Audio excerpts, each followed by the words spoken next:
Hey, I want to welcome you to Beyond the Message, where we're continuing our series on Wired, how each of us are wired by God to fulfill our purpose in the church, as it said in Ephesians 2:10, our specific works. And today we're talking about the gift of being a servant. I'm Bob Pittenger. And I'm Brian Preston.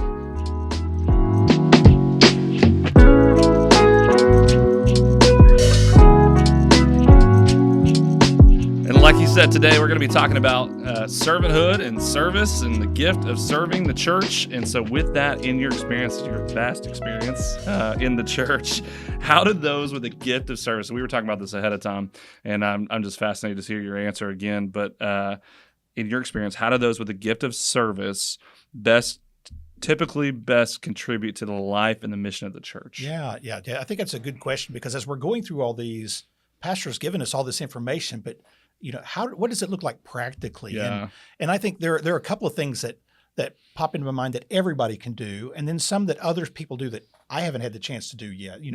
I think about the people who behind the scenes are serving. You could go to any of our campuses on Monday through Thursday. Weekday volunteers. The weekday volunteers, maybe they're just putting the stuff in the seat pockets in the back, or they're getting coffee cups ready, or they're getting the kids' small groups ready, or the tables ready for students, or Wednesday night.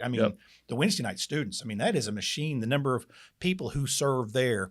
As far as community groups, people who open their home, or those that say, hey, listen, I will bring this, in serving. But some of the other things I've seen is those that have gone on a mission trip to Egypt and to a women's shelter, or a men that are dealing with addiction, and a group of men have gone. I remember a time a bunch of guys went who they do CrossFit here, and they went to do it in Egypt. And so it's a way to serve the body. A lot of times behind the scenes, sometimes it's out in front, but a lot of times it's behind the scenes, and I just want to help. Yeah. I just want to use my hands and my time to help because I can. Yeah. I think that's what I've seen a lot. It's such a great picture of the hands and the feet of Jesus, to come alongside of other people and meet needs where they need to be met.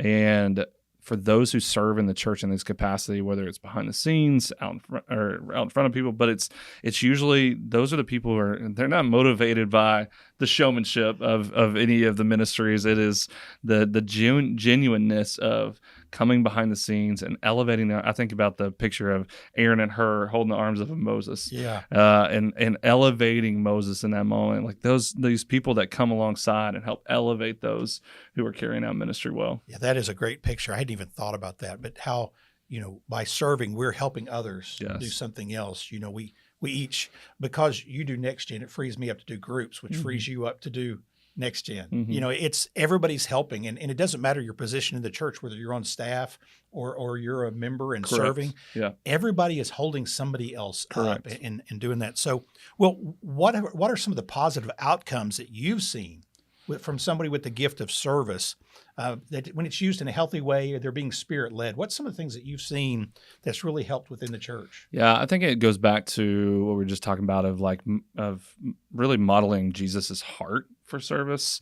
And so seeing that play out in our ministry, number one, I'll just say Spirit-led service is what will avoid burnout.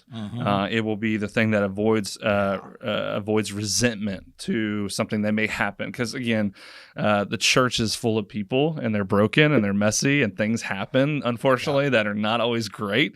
And you may come across a situation like that. And so even in those type of situations, avoiding resentment, avoiding burnout, maybe because you're driven to the task and accomplishing something, but being Spirit-led in our approach to serving God's kingdom is what's going to help us do that, because when stuff hits the fan, we are tethered to, God has called me to do this. He's asked me to serve here.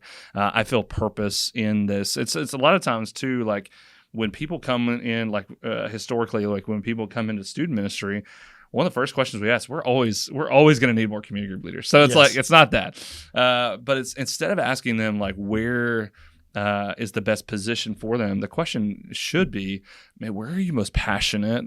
and where do you feel like the Spirit is leading you to serve? What are you wired to do? Yeah. There you go. Shout out series. What are you wired to do? What has God wired you to do better than most other people? And that's where those conversations then turn to, okay, this person might be best to serve here on our task force team instead of being in a group of students where they may grow resentment because they're not wired to do that. But maybe they're wired to serve on our task force team. Like I think about like a Katie Postier, who is just faithful to serve behind the scenes, to come alongside of the task force team and accomplish these menial tasks that, like, dude, if I was serving back there, I would grow so tired of so quick. But for her, she has life in that.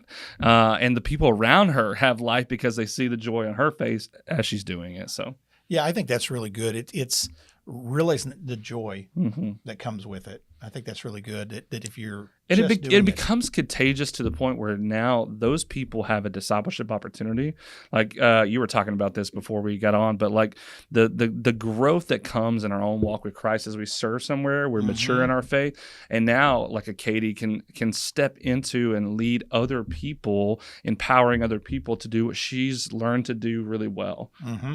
Yeah, I think what we were talking about too was someone starts out working in the parking lot. Maybe they're waving at people at the street, and that's what they're doing. And eventually they start leading the parking lot team, or they were opening a door, and then before you know it, after several years, they're leading the hello team. Yeah. And it's because you become an expert in your field of service, and now they're saying, "Hey, you've been doing this for a while. Can you teach others?"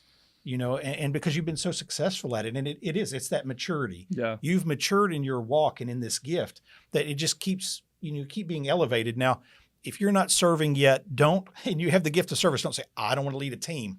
You can open a door and you're going to be good. Yeah. You can do the golf cart. You can serve in next gen groups, wherever.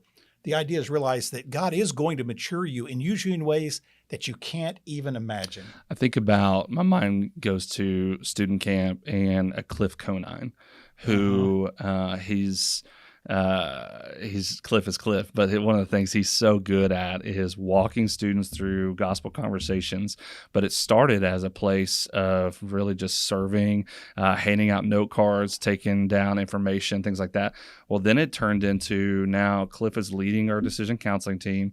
And now he's also training other people who are just people who feel, again, a bent towards service, and help training them on how to lead these people through this process or whatever. And so it's just so cool when you get to see how God can continue to grow and help them mature as they walk out their faith well. Yep. So with that, what guidance would you offer someone who believes that they have a gift of service and they want to use it well within the church? Yeah, I think for me, and this probably would go with everyone, but in particularly with service, you just want to serve. You're not worried about, like we used the term before, a glory hound. You're not after the glory or anything like that. But I think the biggest guidance that I would give them is protect your heart, because you're behind the scenes, and listen, you're not always going to get recognized for what you're doing. And people, they're not taking you for granted. It's just you do your job. It's the squeaky wheel that gets the grease. You're doing such a good job. It's not that they forget you're there. They're not taking advantage, but they don't always think about it. You have to protect your heart to keep the humility. I think we've said that over and over again, humility. And so you have to keep that humble spirit of, hey, I am serving Christ. Whatever you do in word or deed, do as unto the Lord. Yeah. People will ask me what my job is, and I say, listen, I want to glorify God by helping all people of all ages all the time advance their journey with Christ according to the vision that he has given Pastor Alex for people getting connected and getting into groups. That's my job. That's what I want to do. But I want to do it to the pleasure of Jesus. If I impress Jesus with what I'm doing, then I'm pretty good with everyone else. But I can't impress Jesus if it's like, oh, well, we started this many groups, or we did. If I'm bragging about me, I have to keep my focus on, it's the Holy Spirit that's given me the gift. Yeah. And he's using me to share it. And so I think that I would just tell people, guard your heart, because it's real easy when you have the gift of service to lose focus on why you're doing it and for whom you're doing it. Yeah, that's where my mind goes, because for those who may be wired or bent towards service, again, they're probably not, or at least typically they're not a personality that's bending towards recognition, but they can easily get caught in, again, that resentment or burnout feeling if they're not careful. And so it's that wisdom of staying close to Jesus, remembering why you did this to begin with, right? Like who you're serving at the start of this whole thing. And so you got to remind yourself of the why, and you do that by staying connected to him. This has been such a great conversation around serving and service. And again, there's going to be those questions below. Taking notes throughout this series is going to be so helpful for you. God is using this in your life and for your good, and I can't wait to continue to see how he's going to do that in the conversations to come.